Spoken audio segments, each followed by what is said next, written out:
Hello everyone, in this video I'm going to show you how to fix checkout rejected on Shopee, right? So if you're facing this issue, then this can be solved inside your phone.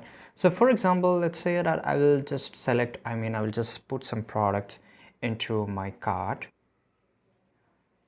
right? So I will just add this product to my cart. Let's say I will select here and I will just click on add to cart, right? So as you can see here that I have added to the cart. Now when I just go to my cart, I can just buy from here. So make sure you have to just follow this instruction very carefully, right?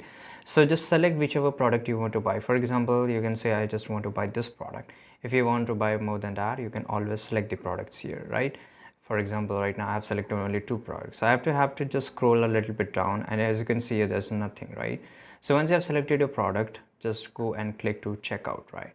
And here you have to enter your proper address, because this is very important. If you don't enter a proper address, right, it should be valid and active one, right? Shopee will remove your products and they will not deliver it to you.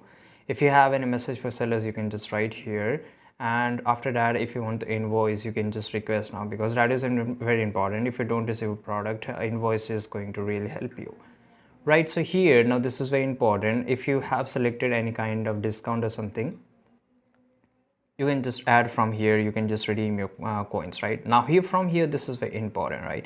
This is payment options. So most of the products, if the seller have not allowed some of the products to cash on delivery, there will be no option for cash on delivery, right? So make sure you have entered all the correct information, such as if you're using a credit or debit card, or if you're using an e-wallet. So make sure you have entered the proper one, right? For example, this is payment center.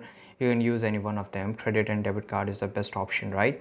So you would have entered a valid credit and debit card details, as well as in the online banking. So if there is any issue in the payment, then of course your checkout is going to be, it's not going to be happen, right?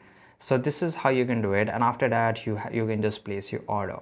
So this is how you can do it, and it's very easy. I hope you found this video very useful. Subscribe.